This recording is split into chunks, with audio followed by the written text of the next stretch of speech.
So you see this right here, and I know you see in the background it has a flag, it has 2020, it has Trump on the flag.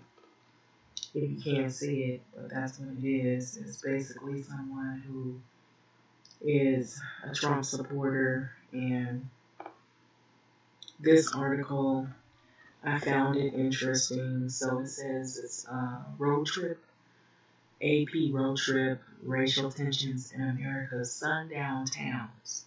Okay, so I noticed a lot of people were watching Jordan Peele's series where it had sundown towns, or it had made mention, or it actually showed them, I believe, in the series. I hadn't actually seen the series, but I heard it was pretty good. It was most of his work is pretty good, in my opinion. So this article is by Tim Sullivan and Noreen Nasir, and AP is usually Associated Press, and so they usually have some pretty cool. I think I probably read a whole bookload of their articles, and they're pretty thorough.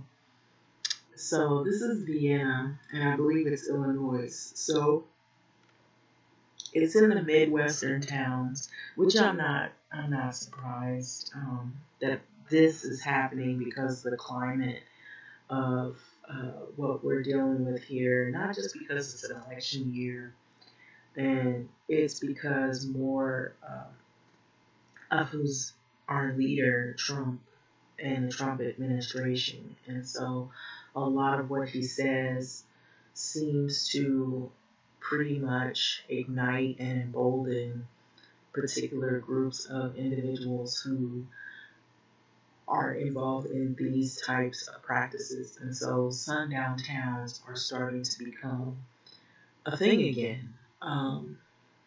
So asked around this time, battered Midwestern town with its empty storefronts and dusty antique shops, businesses that have migrated towards the interstate, and nearly everyone will tell you that black and white residents get along very well, or really well. So race isn't a big problem around here, said Bill Stevens, a white retired prison guard with a gentle smile, drinking beer with friends on a summer afternoon. Never has been really. Okay, so usually this is the attitude that you hear, and I've heard that before, and people will begin to come off allowing you the opportunity to feel as though that you don't have anything to be concerned about. But let's read on a little more. So we don't have any trouble with racism, said a twice widowed woman, also who was white, with a meticulous kept yard and a white picket fence. And so let's read on. I yawned. Sorry about that. So I'm just really like going over this, and so I'm going over this. I saw it like earlier. I think I saw it yesterday, and then I saw it today. So I was like, let me go ahead and go over this because I've been hearing that some people have been talking about the sundown towns, but there's a lot more than just the sundown town. So there's a whole history behind it, and if you really want to know a lot more about it, you could read Richard Rothenstein's the, the the Color of Law by Richard Rothenstein. I think I mentioned that book before. And I'm sure there's other books that go maybe in more detail, even more detail about the sundown towns. And so you're going to see like different video clips and stuff like that. It's unrelated to the article. So it has nothing to do with the article, but the article is initially about these particular Midwestern towns. But in Vienna, as in hundreds of mostly white towns with similar histories across America, much is left unspoken. So around here, almost no one talks openly about the violence that drove out black residents nearly 70 years ago, or even the whispers of the names of these places were given quote unquote sundown towns. Okay, so there's a whole history behind towns like this or neighborhoods that were covenants. They were like basically white neighborhoods or white towns, or predominantly, as you would say, the demographic was maybe 90 to 100%, or as they wanted it to be 100% white. And so if you were not from that particular ethnic group, or you were not white in the eyes of these individuals, you couldn't live near those places. If you came into those places, you would be watched closely. It was very dangerous for you to be actually in those areas. There are some streets, some neighborhoods you could not even walk down, and do not try to live or move in those areas. They would do everything they could to run you out of those areas. And even if it meant death, killing you to keep you and anybody, to send a message, anybody like you, to keep them out. And so that's just sort of a little. So there was a lot of things that have a lot of history, and so it says unless they're among the handful of black residents. So it's real strange and weird out here sometimes, said Nicholas Lewis, a stay-home father. Every time I walk around, eyes are on me. So apparently we could assume that this person is not white. And so people watch him. And this is something probably some of these people may have been children when these towns were called sundown towns. So they basically learn from their parents and grandparents how to behave or how to treat people who aren't white. And so they grow up with the same beliefs if that's what they've been taught. And so that racism has been taught to them. So the rules of the sundown town were simple. Black people were allowed to pass through during the day and go in to shop or work, but they had to be gone by nightfall. And so that was the rules. But there are some neighborhoods that, it's dangerous to be in. You could not, you cannot live in those neighborhoods. You cannot live near those neighborhoods, and you're risking your life, even shopping, and sometimes even trying to work in those neighborhoods could be a risk. You're not shielded from the racism and what comes with it, and so this was what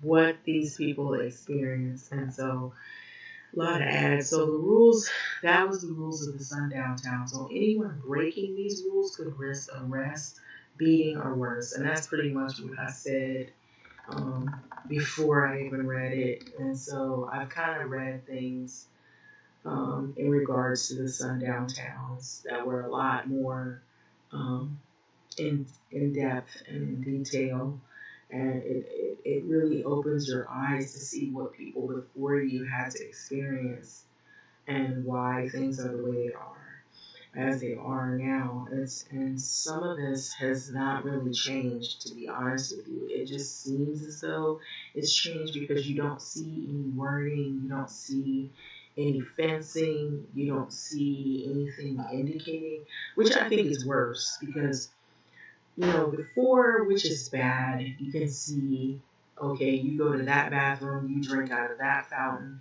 you live in that neighborhood, and it'll distinctively label where you should be, or which is against the law. You could not do that, but you at least know you have an idea where it is safe. I don't really want that to happen again, but now I feel like it's the same thing but worse because you don't really know. You just have to do your homework and you have to, so to speak, you have to learn about where these towns are or where you feel that uncomfortable feeling like you are not welcomed, even though you're like not doing anything wrong. But what is wrong is you just happen to not be from the same background as the majority of the people. And so some people already know automatically what this feels like because they've experienced it or their parents or grandparents experienced it. So right away they know what this is. And others who have not had that exposure are unaware or haven't read enough about what has went on will soon find out if they happen to venture down these avenues. So these towns were an open secret of racial segregation that spilled over much of the nation for at least about a century, and so it still exists in various forms. Exactly what I said, enforced today more by tradition, fear than the rules. And so basically, even though the wording is not there, you just can feel a feeling that tells you you are not wanted. And those of you who know who I'm talking about, know that feeling. I've had that feeling simply because you're black or simply because you're African American, however you want to call yourself. If you're somewhere, you know that feeling. The eyes are on you, or they don't want you there, or they're trying to hurry you out the room. They don't want you around. Doesn't matter how much education you have, or how good a person you are, how nice you are, how courteous you are. It's just you're black. They don't want you around. And I have gotten that in places, and that is the black experience as part of it for those that are not aware. And the patronizing. Some people are overly nice, but they really don't like you, and they're overly nice, and they just try to perform. But as soon as your back is turned, they can't wait to belittle you or talk about you in the worst way. Or they discredit you, or they're trying to figure out how to get you fired, or they try to keep you from getting opportunities. There's a lot of things that happens, so many things. Or you could get hurt, or worse. So across America, some of these towns are now openly wrestling with their histories, publicly acknowledging now abandoned racist laws or holding racial justice protests. And so a lot of these towns are trying to wrestle with the histories they learned about their place of where their origin is and the history of it. And everywhere you go, there's a history. There's a history. You cannot forget about the past because the past will come back and make you know that you have not made amends with the evils that have happened from the past. And so this is part of the reckoning. But I believe there's more to it. There is the ancestors, the people who are now descendants of the ancestors who are struggling during this pandemic.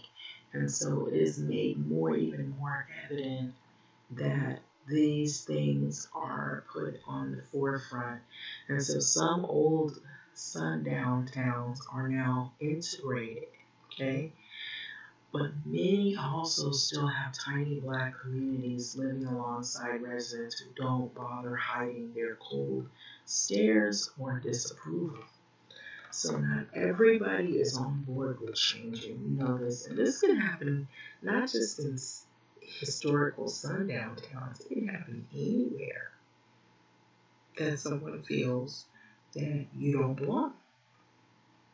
for whatever the reason. So this story has produced with the support of the Pulsar Center on Crises reporting.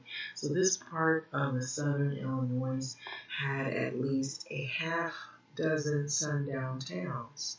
So we came here on the second stop of the Associated Press, which was a road trip across America, a reporting journey that three of the reporters are taking a look at how the U.S. has been shaken and shaped by months of protests and COVID-19 pandemic and economic crisis and the looming November elections as well. So we wanted to take closer, or these reporters and these people from the Associated Press wanted to take a close look at systemic racism, trying to understand how something that is so crushingly obvious to some people can be utterly invisible to others. Basically, they said everything that I said, but then they worded it another way, which is so eloquently put. So we went to a long-time sundown town. They were called gray towns in some parts of America, sunset towns in others. And so the terms were used by both black and white people as well. And so very often, especially in well-to-do suburbs, that didn't want to be known as racist. And so this is crazy, but to me, in my opinion, that people who exhibit forms of racism don't want to be called a racist or don't want to be labeled a racist. I don't get it. If you can answer that question, have at it. So they had no name at all, but they still kept out black residents. Let me go over that sentence again. Very often, especially in well-to-do suburbs, and you can find those everywhere. You know, even in LA, there's suburbs. Culver City is supposed to be a suburb. There's some other suburbs that are around where they're well-to-do. Puts, Beverly Hills, area has some nice, fancy places. Beverly, over by the Beverly Center. There's certain places in Hollywood. There's certain places that, are for the rich or the wealthy and living upscale. And then, there's some other places outside or in LA County that are suburbs.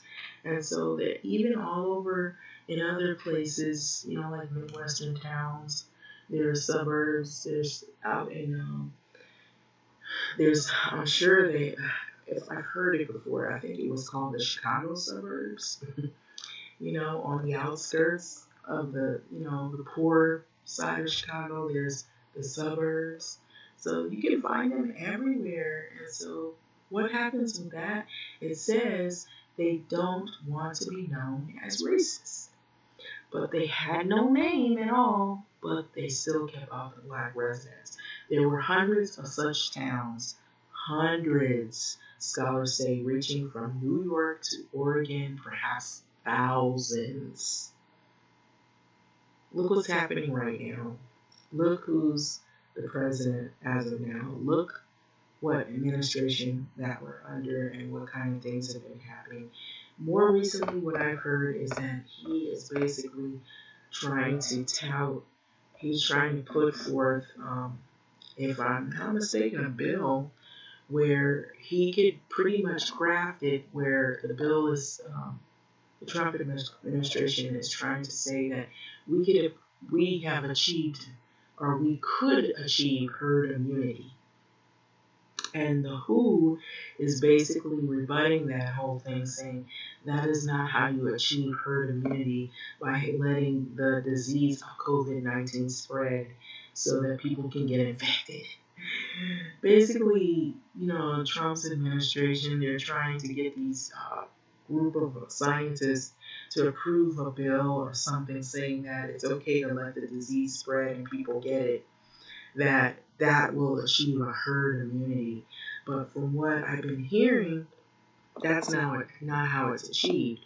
How it's achieved is either to 85 to 90% of people get inoculated, or in other words, vaccinated with a proven FDA, something safe that nobody gets sick and dies, or has some horrible side effects. They actually have a vaccine. Most people are vaccinated, and then you have maybe like a fraction of people, a very small fraction, maybe 5 or 6 people, that, if they didn't get vaccinated, that they won't really catch the disease because so many people are safe. You know, at least that's what we know it to be. Hopefully, I'm right. What I heard, that's what I was hearing from Tedros. Some people don't like him, but I believe that that is true. I'd rather have something more foolproof. And then we're not really sure because they're doing these trials because some of the vaccines they have, as some of them seem like they're promising, they hit a wall, and sometimes people end up getting sick behind it. I know that happened with Johnson & Johnson recently. So with this right here, the article is saying that they keep out black residents in these sundown towns, and I believe this is still going on, honestly. You know why? Let me see. James Lowen, a historian who spent years studying sundown towns, found them in the suburbs of Detroit, New York City, Chicago. Remember what I said? Chicago suburbs. I know I heard that before. So he found them outside of Los Angeles, ding, ding, ding, and in the Midwestern farming villages and New England summer towns. Okay. Of course, of course. I did my homework too. So sometimes the rules were official policies with signs on the edge of the town warning black people to be gone by nightfall. So remember what I said? They used to have signs, so you kind of got a heads up what to do, what not to do, where to be, what not what place not to be in. Now you don't know. Those signs are down. They're not there. You just have to read your history. Those are the blueprints. Okay? Those are your new signs. So more often everyone, both black and white, simply knew the unwritten rules. Ding ding ding. People who probably already come from these areas, of course, they probably know the history. Maybe their parents told them, but for those that are just learning, read, please. Don't listen to people say, "Oh, it's not cool to read. It's not." Oh, leave the past in the past. The past is your blueprint. That is your green book. That is how you know what goes on in these neighborhoods and these towns. Why it doesn't have any money. Why there's a lack of resources. Why there's so much racism going on in some towns versus others. There's something else going on. So you kind of get a background. It's like, you want to know what you're getting yourself into. It's like you don't want to move into a neighborhood and you don't know the history of the neighborhood. Don't you do that? People do that.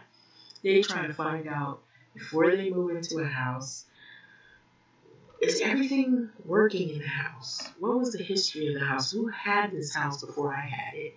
Is it a new house? What are the damages? What am I gonna have to fix? Is this house good? Am I gonna have to not really do that much maintenance on it? Stupid to move in something and you don't know anything about it and you don't even do your homework on it. Same thing with life. Move into these towns, these neighborhoods, learn about your city, learn about your towns, learn about the places that you're in. What happened before you and before, you gotta know. Now I see why they don't fix the streets. Now I see why they treat this group of people this way and this group of people that way. It's a blueprint. Do it. So sometimes the rules they were official policies. Okay, so they were policies. This is what we're fighting about right now, guys. Amy Coney Barrett is trying to get a seat in Ruth Bader Ginsburg's position. First of all, they should not even be having these hearings. But they're doing it because the Trump administration is pretty much pushing this lady at them to do these hearings. If you've looked at some of the hearings, they're grilling her with all these questions because it's imperative that they pick the right person to sit in that seat because they could be making laws, policies, official policies that can impact for many decades to come. Okay? Even 1 or 2 decades, that's enough. So it's more than enough. So in this area, near the borders of both Missouri and Kentucky, young black people were raised to be aware of which towns they should avoid. See what I'm saying? So it was something that was known, said James Davis, 27 years old, a black truck driver from nearby town of Cairo, which is largely black, but also something that our parents taught us growing up. So you got one group of parents teaching their kids to dislike a group because they're black and to discriminate and be hateful. And then you got another group of parents teaching their kids to beware of certain towns, not to be there before nightfall or sunset at all. Wait until it's fully lit. Do not be there when the street lights come on, or even before that, because your life is in danger and you might not be coming back. And so it is imperative that you know your surroundings. It's just like right now in Los Angeles and in some of the other major cities that black families are having talks with their sons and their daughters about driving and getting pulled over by police officers and how not to reach for anything unless even they tell you to do so, which is still risky because you still can get killed. So in places still seen as sundown towns, many black people now follow their own rules. Avoid them if possible and lock your car doors if you have to drive through. I hadn't even read it and it's already saying what I'm saying. So if you stop for gas, look for a well-lit gas station with security cameras. Okay? Got to be able to prove what happened because people are known to end up missing and then they get away with it. So it is in Vienna. Every time you come into a town or you go into a gas station or a store, people look at you funny. I know what that feels like. You go somewhere and they look at you funny and they look you up and down like, what are you doing around here? We didn't see your kind over here. Or we see you, but we don't want you. How long are you staying? We know what that look is. Those of us who have been there, we know what that look is. So Vaughn, a biracial 17-year-old who has been coming to Vienna for years to visit her white grandparents, you can feel them looking at you. So they even look at her. Feel them staring at you, she said. So I've never had anybody say anything racist to me in Vienna, but I definitely felt that way they felt about me. So the way they felt about me, she felt the way they felt about her. So she had that feeling. We know what that feeling is. They don't know what that feeling is. They just dish it out. They don't get that feeling because they don't have to fear going anywhere because they're from the subordinate. No, they're like from the dominant. We're the dominant class, and we have to be subservient. Or docile or passive or in fear. Of the dominant class. So it's that feeling you get. It's piercing inside of you. It's like the eyes are staring at you like daggers, and so you can feel them looking at you. She said. So she was in Vienna on a recent Saturday to join a rally organized after a group of Vienna high school students created a social media account that included the phrase, hate black people, okay, in quotes. So in its title, this is what it says. So Vaughn and her grandmother were among the 50 or so people who turned out for the rally, along with or about 25 counter protesters. So at first, things went well, but protesters and counter protesters prayed together. They talked calmly about race, but not for long. So things probably turned different. Bullshit! An older white man shouted at Vaughn after she had said black people aren't treated equally. They get the same as white. They Black people aren't treated equally. They get the same as white people get. So basically, that's probably how a person said it. So Vaughn, whose grandmother gently pulled her back from the confrontation with the angry older man, isn't surprised that Vienna's white residents don't see racial issues around them. Because when you're in the Midwestern towns and you're in those areas, you're out of the city and you're further out, and so most of those people, I'm gonna be honest with you, most of those people, if they're not like these individuals you're hearing here, who are like either they're biracial or they're black or they're from a minority type group, if they, watch Bill O'Reilly, if they support Trump, they're loyal Trump supporters, basically. And so they really don't see it as a problem because that's what they live all their life. Is basically things being more geared towards the white community solely. And, just the minorities, you see them, okay, you know, that's their problem, that they got their community, we got ours. So the situation is far more subtle today than black residents, um, when black residents were forced out. So until you live in a black or brown person's body, you're not going to you're not going to understand. So that's basically what I was saying earlier. It's like we got our community, you got yours. So she said basically in a nutshell, so you have to know somebody who lived it or live it yourself to truly understand. So, and that's not going to happen for some people unless they maybe have children, grandchildren, or they get in a relationship with somebody that's black or somebody that's Hispanic or somebody that, maybe is from a really marginalized group or a discriminated group.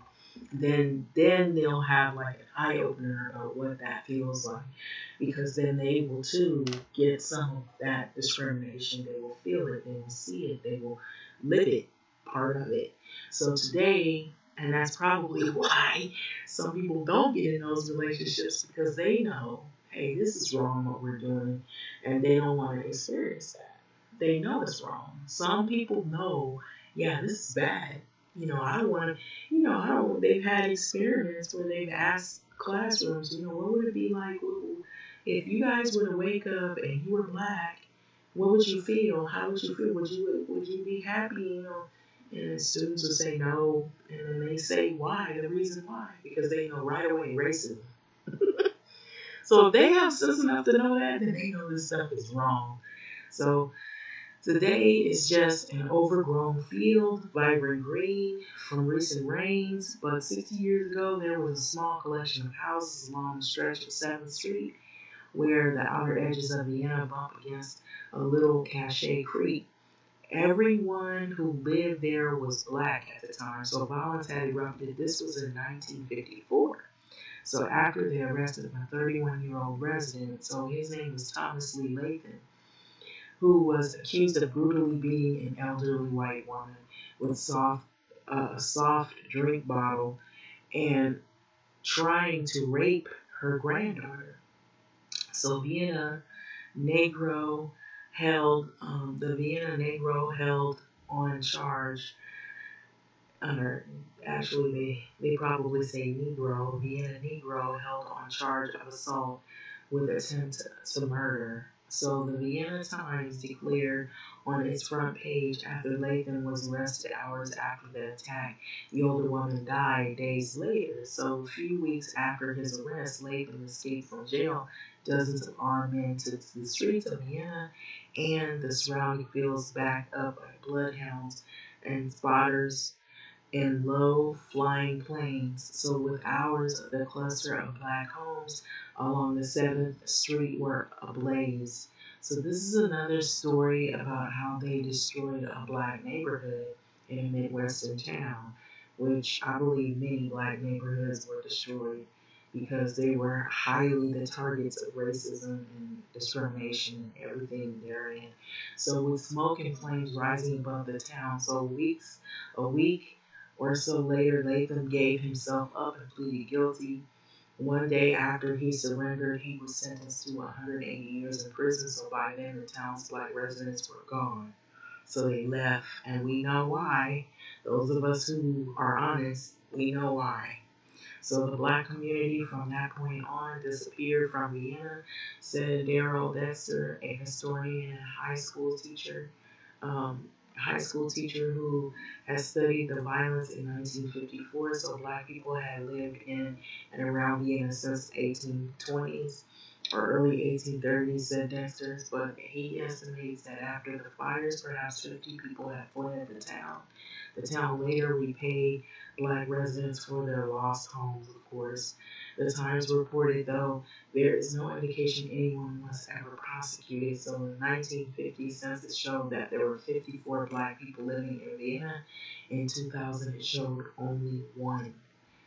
So just give you a clue of what's still going on. So a couple of blocks from the field, the Vienna's black community that once lived down a narrow dead end, a grandmother with pink fingernails and an easy laugh watches over the extended family that spans much of America's black-white divide, and they are not what you'd expect to find here, but it's our sanctuary, Mary Beth Harris said of the street. And so one of her daughters lives next door, another lives across the street with a boyfriend, Nicholas Lewis, and Harris has custody of 3 grandkids, while the Lewis cares for the 4th and the 18-month-old Spider-Man in the Spider-Man pajamas on the recent afternoon. So Harris, her husband and daughters are white.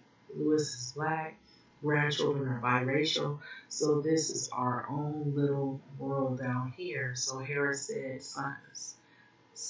sighing before she begins listening to some of the troubles or listing some of the troubles of the family that they had faced. So they just brushed everything under the rug. So there was a time when one of the kids was called burnt toast. And so by a classmate or when the elderly woman walked past the family at the church dinner and loudly called the children damn half-breeds. And so that just goes to show you that there's still a lot of hatred and discrimination and racism that goes on in those towns. So it isn't as it left. Because there was a time when one of the kids was called burnt toast, and then an old woman had walked by the church and loudly called the kids half-breeds. So there was a day the 10-year-old came home with a painful question to Grandma, why do I have to be black? Okay, so she and her husband moved to Vienna 10 years ago from the northern Illinois chasing work and a cheaper cost of living, but with her oldest grandson edging up to adolescence, she knows that they would soon leave soon, so before they have to worry about such things as confrontation with police, because they've been watching the news and seeing all the stuff that's going on in the cities and everywhere else. So we want to get out of here, she said, so we have to figure out what's good for them. So, and Vienna won't be good for them. So Lewis joined a little enclave 2 years ago, expecting a short visit, but staying after his girlfriend, the Harris daughters, got pregnant. So he's an unassuming man, deeply in love with his young son, and Nick, and he hasn't felt the sting of outright racism in Vienna by how residents constantly watch him. So it's complicated, he added, but most people are friendly once they know him. But he also believes his family should leave So they probably are in fear that they can encounter some of the racism, or if not most of it. So I don't want my son raised down here, he said. So I don't want him out where white people are all he sees. And so they call themselves the Gunsmoke Club. And so I saw some photos of the Gunsmoke Club, and most of those guys, they're older men, and they're all Trump supporters. So their clubhouse, and I'll show you the still pictures at the end of this article. So a few miles outside of Vienna is an old gas station, later turned into a convenience store, and now a gathering place for dozens of soul friends. It's part of a workshop, part bar, part informal store, but mostly it's a place for a bunch of gray-haired men to pass the time and drink light beer, relieve a sliver of their childhood every day at noon with reruns of Gunsmoke and a TV show about a marshal whose steely nerve, Colt revolver kept them peace in the American West. And so that's what formed this nation, said Rick Warren, a 64-year-old blue jean t-shirt, only partially joking Gunsmoke. John Wayne, of course. And so this is deeply conservative, part of the nation. 77% of the county voted for President Donald Trump in 2016 elections. Just 19% went for Hillary Clinton. The Gunsmoke Club reflects that. So they are pro-Trump, anti-abortion, virulent against gun control, um, and distrust the coronavirus rules and the media, though after warming up, they were very welcoming to us. And so for them, race has become an issue twisted far beyond proportion, a cudgel, hypocritical for hypocritical liberals. And so really we got a good country, and I think there is probably some racism going on, but I try not to be racist. This is what the guy said. So Stevens, the retired prison guard, said in his gentle drawn about the year's protests over the racial injustice. I think they're overreacting a little bit. And so this is not a surprise to me to hear this. So Warren is more blunt, pounding his fist, particle board table when he gets really angry. I've had black friends, black babysitters, black people who took care of me through my childhood. Listen to this. Let me repeat this again. I had black friends, black babysitters, black people who took care of me in my childhood. That doesn't sound good. He thinks it sounds good, but it doesn't. But the easygoing race relations is his youth were lost, he said. The President Lyndon Johnson, who pushed through some of the most important civil rights legislation in the 28th century, came along and turned it into a bunch of racial bullshit. That's not good. Then there's former President Barack Obama, who speaks regularly about his white mother from Kansas and his black father from Kenya, but who personally identifies as black. He claims to be black. Warren said, pounding on the table, what the hell happened to his white mom? Another of the men later pulls back his shirt to show that he now carries a .357 Magnum revolver tucked in his jeans. Worried about the civil unrest that could happen, or the unrest that occasionally flared during this year's racial protests, Vienna's own violent history doesn't come up until the men were asked about it. And Stevens was about 10 years old. So see, they learned this stuff when it happened. So when they burned them out that time, a lot of them just packed their bags and went up north, said Stevens, who he said he hated to see black classmates driven from town. Right. Okay. So for a long time there were very, very few blacks in the county. And then they started easing back in. He said, we got a few more families in here now, but we get along good. As long as you don't come over into their area, that's with them. So I didn't say anything against Trump. So that's my own opinion. Do not try to join the Gunsmoke Club. So how many sundown towns remain? It's rarely clear anymore. Openly racist laws are now largely illegal, and few towns want the infamy of being known for keeping out black people because they don't want to hear the word "you're a racist." Although they do racist stuff, shoot people, keep you out. They don't want you to get married in the family. They don't want your kids around there. They don't want you to live next to them and all that. But they don't want to be called a racist.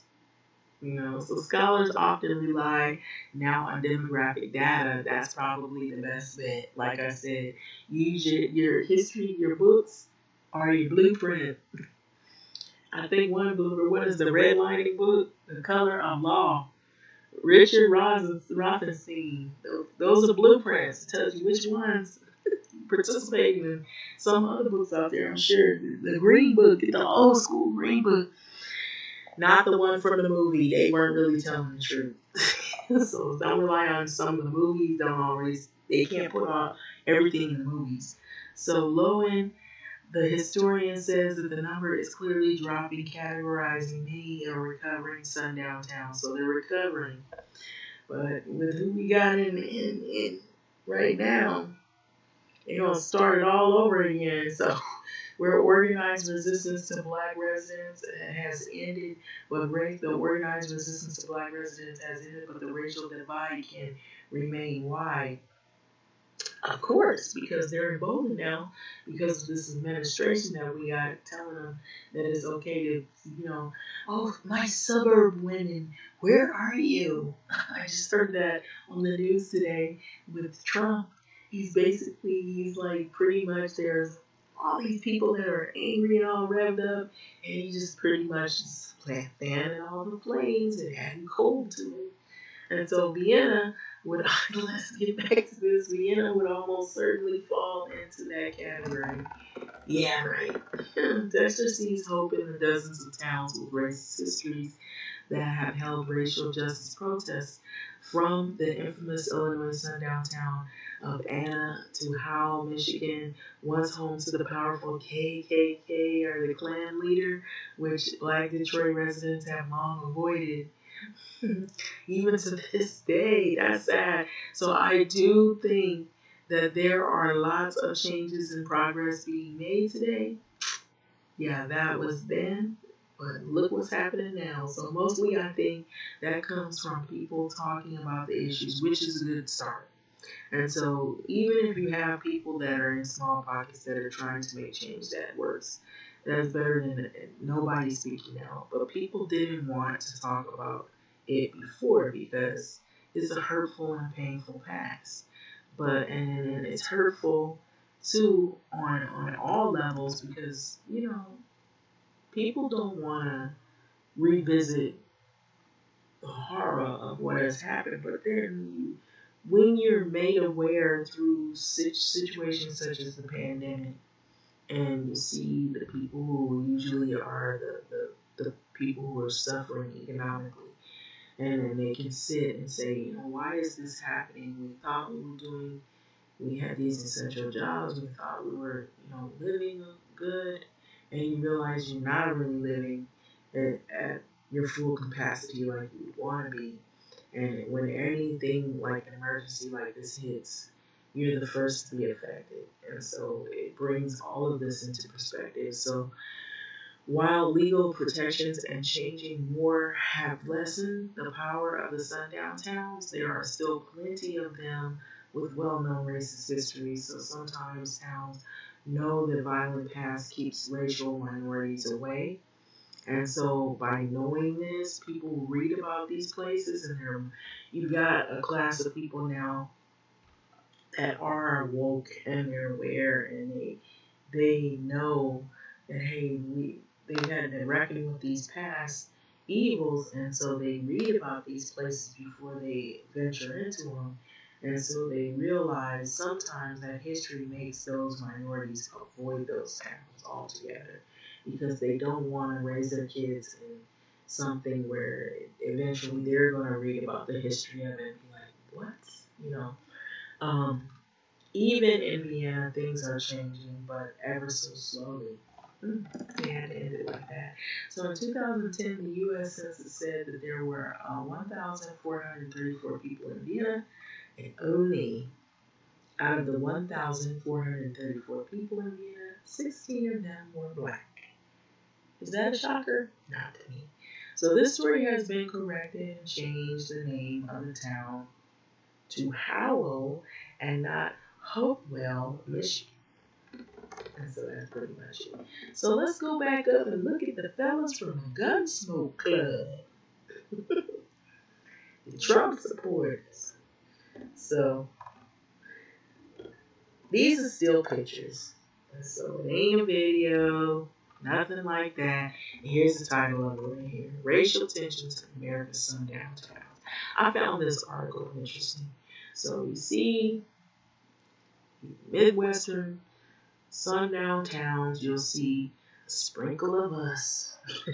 Us as an African American people, and they still live there, but the majority of these towns, there's going to be some ads in between. So let me see. Let's read about this fellow right here. Rick Warren, he's 65 years old and poses for a portrait. He's part of the Gunsmoke Club. This was August the 4th, 2020 in West Vienna, Illinois. I had black friends, I had black babysitters, and I had black people who took care of me. So that's our friend right there from the Gunsmoke Club. He's just one of them. There's going to be another picture that shows the fellows of the Gunsmoke Club. So these were the sundown towns. This is the sun setting over the outfield of Anna. Saturday, August 1st, it's a sundown town like Anna, where places where black people were allowed during the day to work and shop, but they had to be gone before the sun went down. Okay. Don't be there around this time. So the moon shines through the clouds along the highway of New Columbia near Vienna. Sundown towns like Vienna were places where black people were allowed during only the day. And so this is another establishment. It's a girl that's immersed in a smartphone game while others play in the arcade of a skating rink. And so this is part of Illinois. And so I guess you can see how this is dust is settling over Anna. This the town was a sundown town like Anna, were places where black people were only allowed during the day to work and shop, but they had to be gone by nightfall.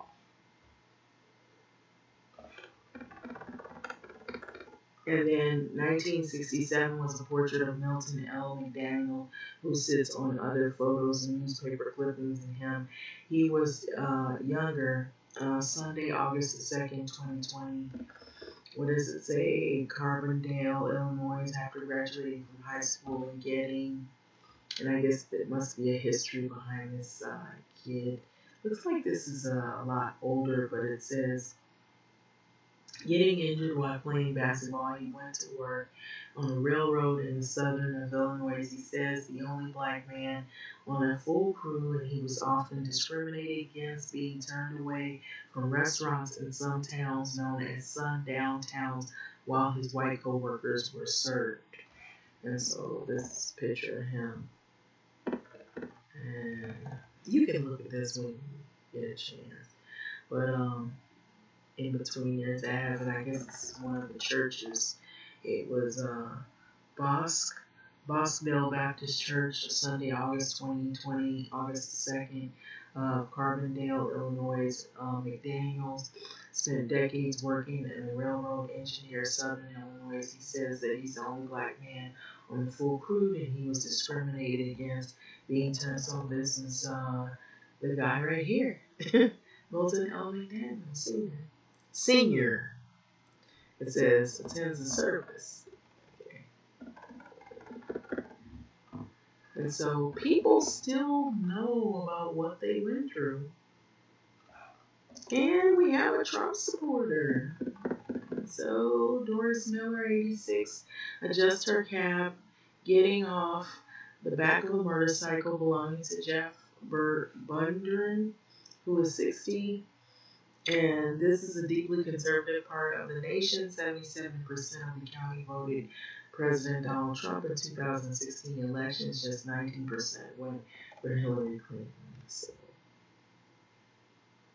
and then you have Bill Stevens, 76, who stands in the Gunsmoke Club on August the 4th in West Virginia, and he's deeply conservative. And you see his shirt. If this flag offends you, I'll help you pack. So, okay, so this is really important. And it's called the Dead End sign, which is posted near the far end of 7th Street of Vienna, Illinois. This was taken the photo in August of the 2nd, 2020. There's a small collection of houses along 7th Street near where the outer edge of Vienna bumps up against the little Cache Creek. Everyone who lived there was black. Today, the settlement is overgrown field. The street once led a small bridge that crossed the creek, but the sign stands as a warning so no one tries to cross the bridge that isn't there anymore. Okay, so it's like a little warning. You can't cross that area. And over on the other end, it was just black residents, and so those black residents, I guess, not there. Mailbox line, Jonesboro, Illinois, Sunday, August 2nd, 2020. And these are the fellows of the Gunsmoke Club. And might I add, they also voted for Trump. Trump supporters, Jim Rambold, 57. These are starting from the left. Rick Warren, 65. Bill Stevens, 76. Roger Plus, 65, stands outside the Gunsmoke Club. August 4th on Tuesday, 2020. And so they seem friendly. But the views may not be exceptionally agreeable, to everyone. And this is Victoria Vaughn, second from the right, 17, a student nearby, Marion High School, poses with her grandmother, Nancy Maxwell.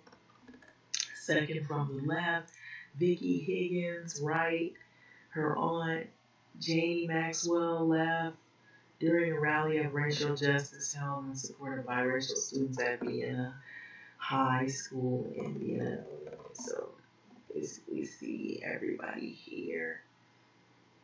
And so it seems like a nice family.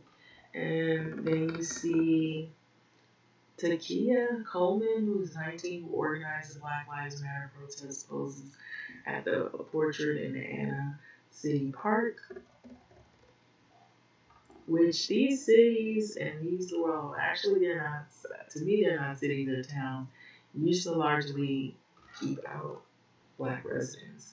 So I'm going to end this video. What do you think about that? There's a lot to read, a lot to learn about these towns.